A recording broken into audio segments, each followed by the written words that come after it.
좋은 아침입니다. 좋은 하루이기도 하고요. 어떠세요? 오늘은 좀 밖에서 영상을 만들어 보려고 나왔습니다. 오늘 이렇게 시원한 바다를 배경으로 해서 여러분의 마음속에 시원한 하나님의 말씀이 들려줄 수 있으면 좋겠네요. 같이 한번 기도하겠습니다. 은혜와 사랑이 많으신 하나님, 이렇게 아름다운 곳에서 아름다운 생애를 살게 하시니 감사합니다. 주님을 만났으니 저희의 생애가 아름답지요. 저희들이 많은 것을 가지고 있어서가 아니고 우리가 무엇인가를 이루어서가 아니라 하나님의 자녀 되어졌다는 신분 때문에 오늘도 행복한 인생으로 하루를 삽니다. 주님이 주시는 말씀으로 우리의 변화받은 인생의 모습이 무엇인지 새롭게 생각할 수 있게 하시고 그 귀한 깨달음, 그 감격으로 허락하신 하루를 힘있게 살아가게 하여 주옵소서. 예수님 이름으로 기도하옵나이다. 아멘. 오늘은 10월 19일 목요일입니다. 오늘 부를 찬송 304장 그 크신 하나님의 사랑, 우리 같이 한번 찬송할까요?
자, 오늘 하나님의 말씀 에베소서 2장 11절로 22절의 말씀입니다. 이번 주 월요일부터는 에베소서 우리가 묵상하고 있죠. 벌써 2장이 됐네요. 자, 11절의 말씀부터 22절까지 같이 한번 읽어볼까요?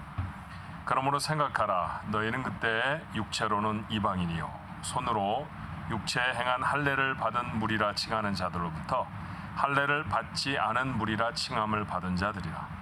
그때의 너희는 그리스도 밖에 있었고 이스라엘 나라 밖에 사람이라.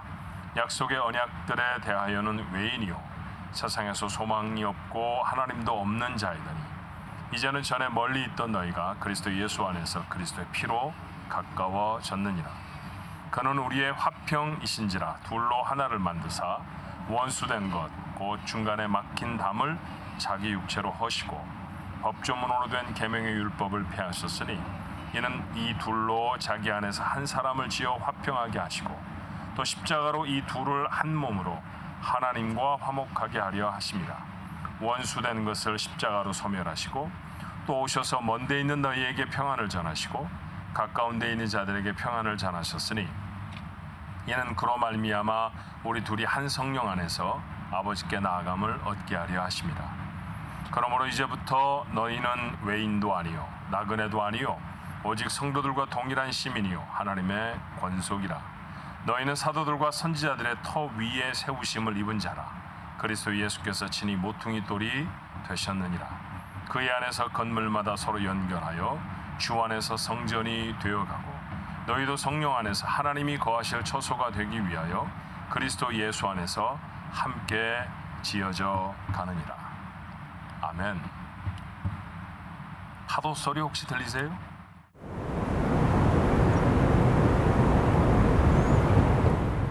여러분이 아마 작게 들으실지 모르지만 저는 지금 교회 예배당 뒤편에 있는 바닷가에 나와서 영상을 만들고 있습니다.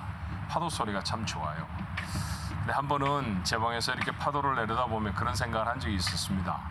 아, 저 파도는 하나님이 세상을 처음 만드셨을 때부터 지금까지 변함없이 저렇게 파도가 되어서 해변으로 몰려왔다가 다시 돌아가는 일을 반복하고 있겠구나.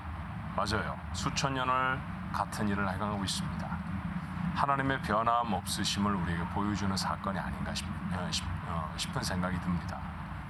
하나님이 변함없이 우리를 사랑하셔서 이루신 일들에 대해서 오늘 에베소서 2장의 말씀은 나누고 있어요. 우리는 구원을 받은 사람입니다. 어떤 시점에 우리가 예수 그리스도를 우리의 마음속에 영접한 시간이 있죠. 물론 어떤 분은 깨달을 수도 있고 어떤 분에게는 그 시간이 분명하지 않을 수도 있습니다. 그러나 분명히 우리는 구원받기 전과 받은 후의 인생을 삽니다. 오늘 성경은 그것을 그때라고 하는 말과 그리고 이제는이라고 하는 말로 설명하죠. 구원받기 전에 우리의 모습은 과연 어떤 모습이었을까요? 그때라는 얘기입니다. 자, 11절의 말씀에 보니까 육체로는 이방인이요 손으로 육체에 행한 할례를 받은 무리라 칭하는 자들로부터 할례를 받지 않은 무리라 칭함을 받은 자들이라. 말은 복잡하고 어렵지만 할례가 없는 사람들 그렇게 불리워졌다는 얘기죠. 그게 뭐 대단한 일인가 하실 수 있습니다만 의미를 살펴보면 참 큰 이야기입니다. 할례라는 것은 하나님이 하나님의 백성을 선택하셨을 때 너희는 내 백성이다 라고 하는 표식으로 그들에게 행하라 하신 예식이지 않았습니까? 그러니까 할례가 없다라고 하는 말은 뭐냐 하면 그들이 하나님의 백성이 아니다라는 것이죠. 하나님과 아무 관계가 없는 사람들이었습니다. 그것을 좀 더 자세하게 설명하는 것이 12절의 말씀이에요. 다시 그때로 시작합니다. 너희는 그리스도 밖에 있었고 이스라엘 나라 밖의 사람이라. 약속의 언약들에 대하여는 외인이요 세상에서 소망이 없고 하나님도 없는 자였다는 것이죠. 맞습니다. 우리가 구원받기 전에는 그런 모습이었습니다. 하나님과 아무 관계가 없는 사람으로 세상을 살죠. 우리를 지으신 분도 하나님이시고요.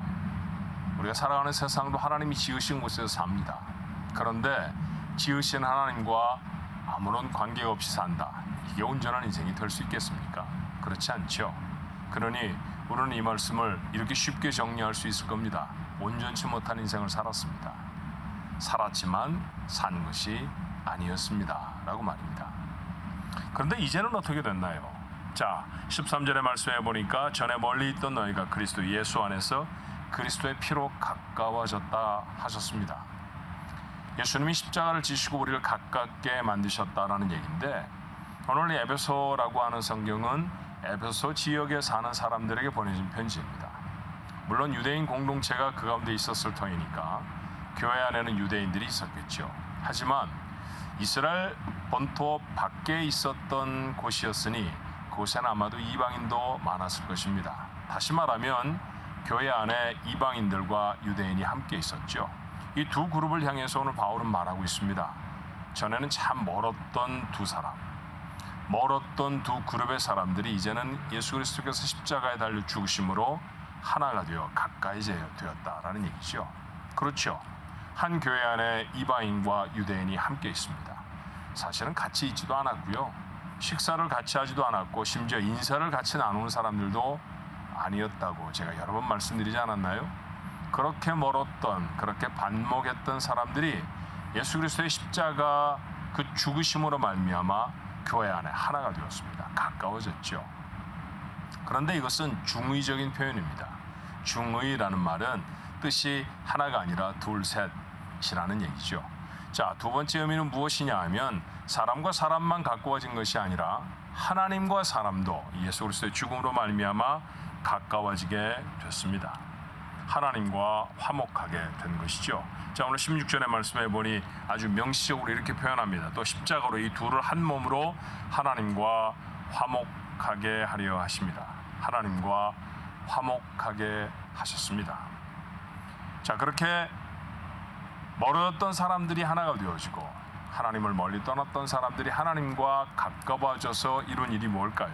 오늘 성경은 평안이라고 말하죠. 17절에 또 오셔서 먼데 있는 너희에게 평안을 전하시고 가까운 데 있는 자들에게 평안을 전하셨다 말씀하셨습니다. 이것도 중의적인 표현일 거예요. 사람과 사람 사이에 평안이 생겼습니다. 뿐만 아니라 하나님과 사람 사이에 평안이 생겼습니다.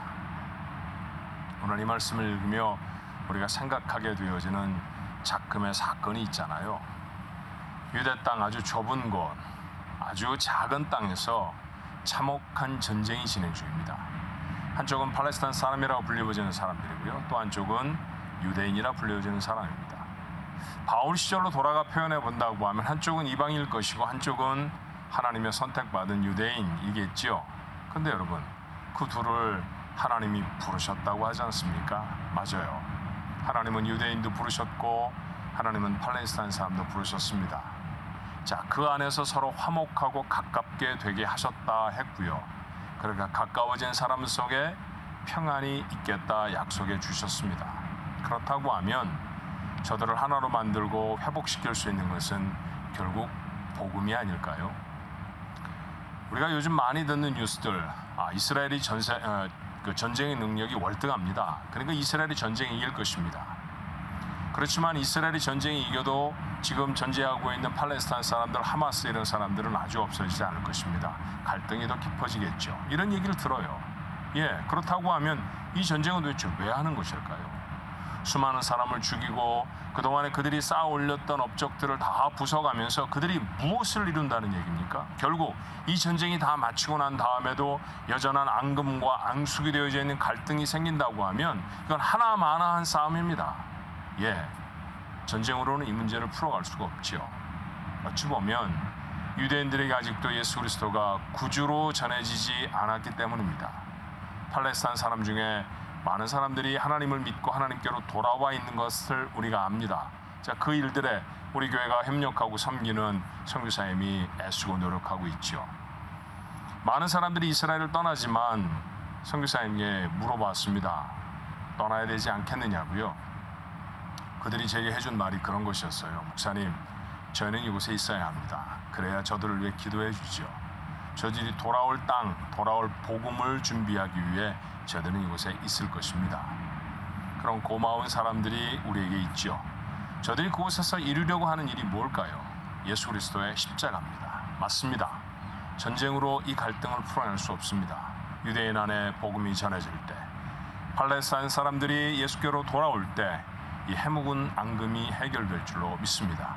우리가 오늘 이 시간에 이 말씀을 나누며 하나님 앞에 기도해야 할 바도 바로 그것이라고 생각해요. 그런데 오늘 말씀을 읽으면 우리에게 참 주목을 끌게 하는 한 말씀이 있습니다. 21절로 22절의 말씀은 참 중요한 말씀이라고 생각하는데요. 제가 한번 읽어보겠습니다. 그의 안에서 건물마다 서로 연결하여 주 안에서 성전이 되어가고 너희도 성령 안에서 하나님이 거하실 처소가 되기 위하여 그리스도 예수 안에서 함께 지어져 가느니라. 두 절의 동사는 모두 다 미완료 시제입니다.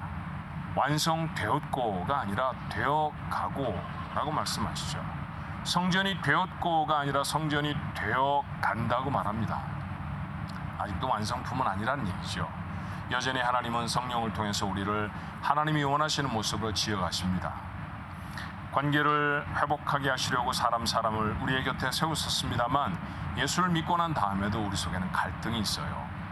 참 신실한 부부 사이에도 갈등이 있을 수 있고요. 우리에게 선물로 주신 자녀들과 부모들 사이에도 갈등이 있을 수 있습니다.